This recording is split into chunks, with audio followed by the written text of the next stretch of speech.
Hey everyone, welcome back. You know how much we love to explore different cuisines, and I'm really excited about this deep dive, especially since it was a listener request.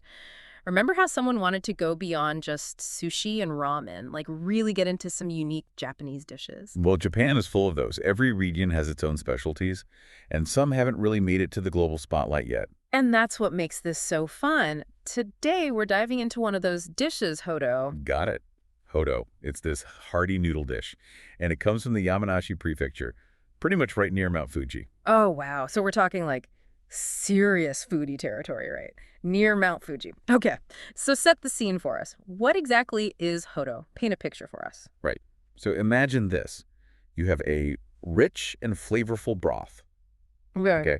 And it's filled with these like thick, flat noodles and a ton of vegetables. Okay, I'm already on board. But here's the twist. The noodles are actually cooked in the broth. Wait, what? They're cooked in the broth. You don't boil them separately. Nope. They go right in the broth. It's kind of unique for a noodle dish. Yeah. I was gonna say, that's not how I usually cook my noodles. I bet that changes things, right? Like the texture. Totally. You get this like super thick and rich broth, almost like a stew and a noodle soup had a baby. I like where this is going. And the broth itself, it gets infused with all those flavors from the veggies, and especially, this might surprise you, pumpkin. Pumpkin. Okay, now that's not your typical noodle dish ingredient. I'm intrigued. Where on earth did this combo come from? Well, that's where the story gets really interesting. We have to go back in time like 400 years to the Sengoku period. Ooh, history. I love it. So there was this powerful warlord named Takeda Shingen, and legend has it that Hoto was a favorite among his samurai troops. Okay, stop right there. Samurai warriors eating Hoto. You heard right. I have so many questions. First of all, when you picture samurai on the battlefield, they're not exactly like stopping for five-course meals, are they? Definitely not. So what made this dish so practical for them? You need something that's easy to make, travels well, and keeps those warriors fueled up. Right. While Hoto ticks all those boxes, the ingredients were easy to find, the cooking method was super simple, and it's filling. So it's like the ancient Japanese version of a power bar designed for samurai. I love it. But I gotta ask, did they use like the same stuff we use now? Pumpkin and everything? Pretty much. I mean, the core ingredients have stayed surprisingly consistent over the centuries. Mm. But the pumpkin thing, that's not just a random choice. The area around Mount Fuji has always been known for its amazing produce, especially pumpkin. So it's like truly a dish born from the land itself. Exactly. And it shows how resourceful the Japanese people were. They took what they had in abundance and turned it into a delicious and sustaining meal. And that choice to cook the noodles right in the broth, it might have been a way to really maximize flavor and minimize the equipment they needed on the move. That makes so much sense. So even back then, every element of Hoto was like carefully considered. Ugh. That's fascinating. Okay, so you mentioned noodles. Are we talking like udon noodles, or are those the same?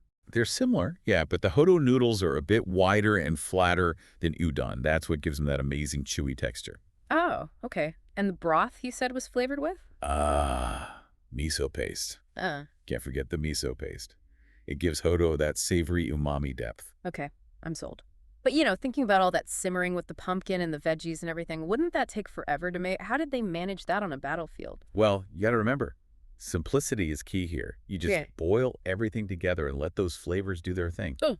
And, I mean, sure, maybe sometimes the samurai had Hoto on the go, but it's also likely they made it at their camps. Oh, I see. So picture a big pot simmering over a fire after a long day of, samurai stuff. Exactly, a nice warm meal. All right. Well, it's amazing how Hoto has survived all this time, right? It's more than just a dish now. It's like a direct link to Japan's history.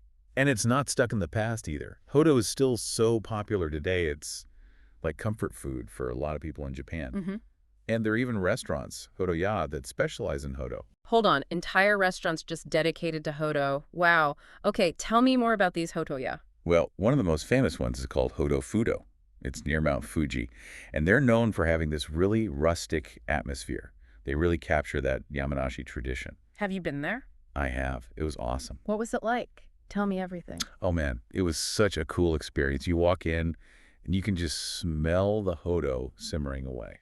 Okay, I'm getting hungry just listening to this. Well, the cool thing is you don't have to go all the way to Japan to try Hoto. Remember you mentioned wanting to explore Japanese cuisine? I did, but I gotta be honest, finding those special noodles and getting that pumpkin flavor just right, it seems a little daunting. I get it, but trust me, it's actually really accessible. Yeah. Even if you're miles away from Yamanashi, the ingredients aren't hard to find. Really? So I can make this at home? Absolutely. That's the best part. Hoto is all about embracing simplicity. Okay, I'm all ears. Walk me through it. What would I need to, like, recreate that authentic Hoto-ya experience in my own kitchen?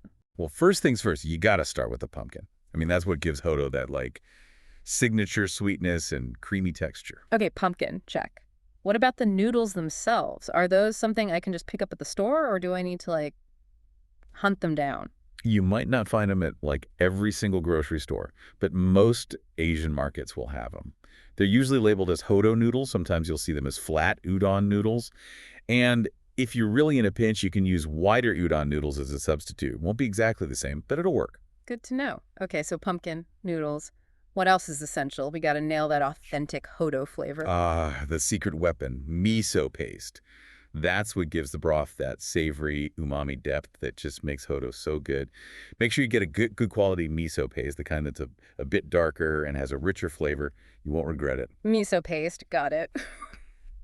Writing all this down, now you mentioned vegetables before. What's the usual lineup? Like, what did they use back in the day? That's the cool thing about Hoto. It's really flexible. You can use pretty much whatever vegetables are in season. Carrots, mushrooms, onions, those are pretty standard. But you can also get creative. Throw in some daikon radish, burdock root, even leafy greens like spinach or Chinese cabbage. So it's like a choose your own adventure kind of dish. I like that. Keeps things interesting. But I gotta ask, isn't there some kind of like skill involved in getting that perfect balance? Like the pumpkin sweetness and how thick the broth gets? Yeah, there's definitely a little bit of an art to it.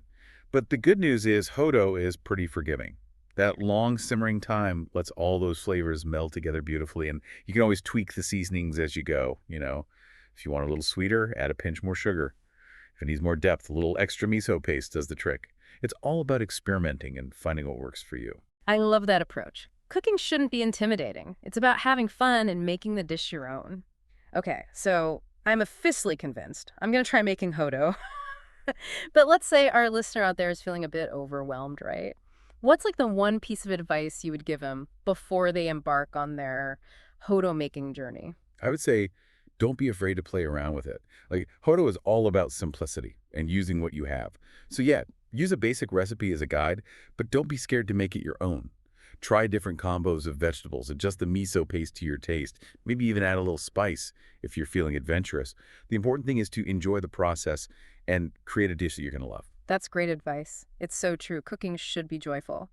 Now, I got to hear more about your Hōtō Fudō experience. You said it had a really rustic atmosphere. Did it feel like stepping back in time at all? Kind of, yeah. It was decorated in this really traditional style, like lots of wood, Yeah. and the smell of Hoto just filled the whole place. It was amazing. Okay, now I'm really jealous. It sounds like the perfect place to enjoy a bowl of Hōtō. Did they do anything unique in terms of how they prepared it or served it? Anything that stood out? One thing I noticed was they served the Hoto in these really beautiful iron pots. It just added to that whole rustic vibe. And instead of chopsticks, they gave you this big wooden spoon, perfect for scooping up all those noodles and broth. Oh, wow. That's a great touch. It sounds like they really put a lot of thought into the whole experience. Definitely. It wasn't just about the food. It was about creating this whole immersive Hoto experience. And that's what's so cool about it. It's this dish that connects you to history, to culture, to this really simple joy of sharing a meal with others. Well said. And it reminds us that even something as simple as a bowl of noodles can have so much depth and meaning. For our listeners out there, I think we can safely say that Hoto definitely delivers on that promise of going beyond sushi and ramen. It's a whole other side of Japanese cuisine. Absolutely. Hoto is a perfect example of how resourceful and creative Japanese home cooking can be. And like we said before, it's not hard to make at home. Exactly. You don't have to be a master chef or travel across the world to enjoy it. Okay, so to wrap up this Hoto deep dive, what would you say to encourage our listener to give it a shot? What's your final Hoto pitch? That's a good one. I guess I'd say embrace the simplicity, savor the history, and get ready for a culinary adventure that's both delicious and rewarding. Because honestly, What could be better than that? Perfectly put. And hey, if a warrior's meal from centuries ago can become a modern-day comfort food, just imagine what other culinary treasures are out there waiting to be discovered. Keep exploring, keep tasting, and keep those deep dives coming. Until next time. It's crazy to think we started with just a listener request to explore some Japanese cuisine beyond the usual sushi and ramen, and here we are talking about samurai power bars and cozy Hotoya near Mount Fuji. It's been a wild ride. I know, right? And we've only just scratched the surface. Like, there's still so much more to discover about Hoto. Every region, even every family, might have their own unique twist on the recipe. It's all about personalizing it, using seasonal veggies, making it your own. That's so cool. I love that about food, how it can be so personal and connect us to different places and times. But I think we've given our listeners a really solid foundation here. We've covered the history, the ingredients, the cultural significance. What would you say is like the one key takeaway you'd want someone to remember about Hoto? What makes it special? Hmm. That's a good question.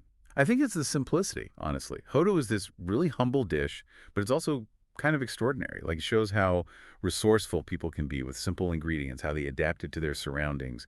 And it reminds us that the best food doesn't have to be fancy. It's about heart. It's about taking care and making something delicious. I totally agree. Hoto proves that sometimes the most delicious things are the ones that have been passed down for generations, made with love and simple ingredients. And for our listeners, I hope this deep dive has inspired you to go on your own culinary adventures. Who knows, maybe you'll be the one sharing your own unique Hoto recipe with the world someday. That would be awesome. And remember, every time you try something new in the kitchen, it's a chance to learn and grow, to connect with different cultures, and just have some fun. So keep exploring those flavors, keep tasting new things, and we'll keep those deep dives coming.